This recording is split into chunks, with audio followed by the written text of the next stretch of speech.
પિતુ કે જય. હવે વરસાદનું વાતાવરણ છે તો દૂર દૂર જનારા ભાઈઓ બહેનો કદાચ આપણને તકલીફ ના પડે એટલા માટે આપણે હવે મુકાવાના છે અને આપણે સૌને અહીં સુધી આ ભેગા કરી આપનાર એસી કોઈ કે શ્રી સિંહ દાદા દિવ્ય વંદનીય જગવંદનીય મહાપુરુષ મહાવિભૂતિ ફર્સ્ટ લોર્ડ ઓફ ધ ટેજરી અને તે ઓનર માલિક તરીકે વિશ્વ જગ જાહેરમાંથી પ્રસિદ્ધિ થયા છે તે એ દાદાને આપણે અને દાદાના મિત્ર પરિવારને કુટુંબ પરિવારને સર્વ સમાજને કન્સિલેશન સમિતિને એક સાથે વિવેક કરી લઈએ. સ્વકર્તા પિતુ કે જય.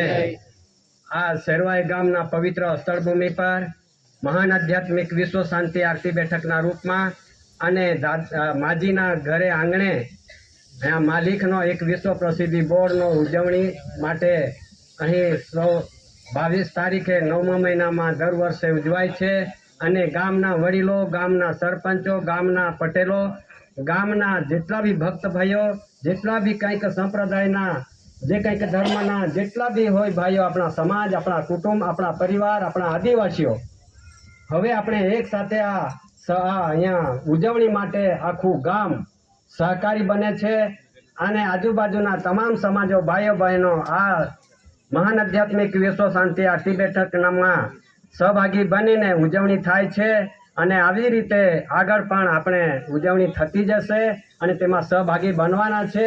તો પછી હવે આ શાંતા માજી ને માજી બધા જ કહે છે, પણ એને શું આપણે ઓળખી પાડ્યા કે નથી? એ જેણે ઓળખ્યા છે તેને હવે એમની થોડીક હું રજૂઆત કરું છું કે જ્યારે 1990 સાલમાં આગળની 1990 સાલની અંદર કેશરસિંહ દાદા, શાંતા માજી આપણા આદિવાસીઓમાં વારસાઈ નમ થતી હતી. યુગો વીતી ગયા, સમય જતા રહ્યા, ભગવાનનો અવતાર જતા રહ્યા, પણ આપણા આદિવાસીઓની વારસાઈ તૂટી ગયેલી.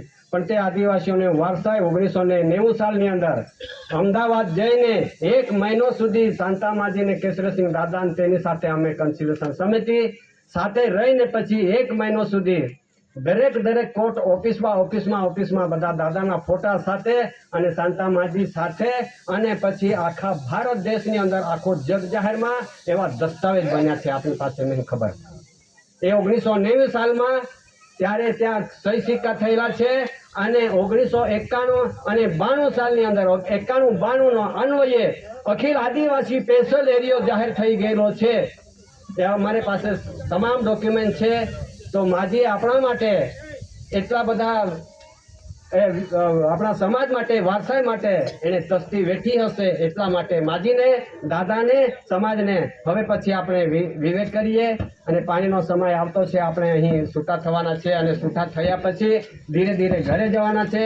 તો બધા ઊભા થઈ જાઓ અને પછી આપણે વિવેક કરીએ.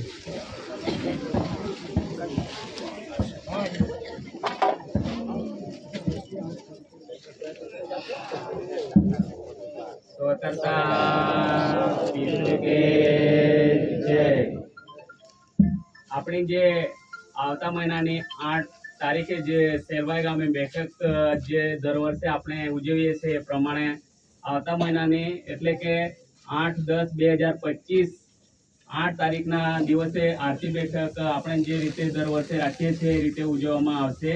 તો આખા સમાજને આમંત્રણ આપવામાં આવે છે. સ્વકર્તા પિતુ કે જય.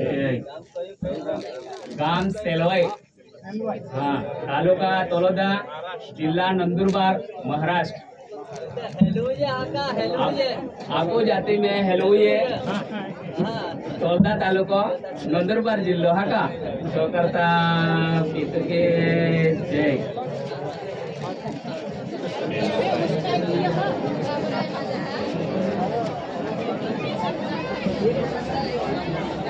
ચાલો હવે આપણે તો બધા વિવેક કરીએ અને જેના તેના વાહન પ્રમાણે બેસીને ધીરે ધીરે જવાનું છે. નહીં દૂરથી આવેલા ભાઈઓને નહીં જવાતું હોય તો અહીંયા રોકાવાનું છે અને વ્યવસ્થા થશે. ચાલો બધા સાથે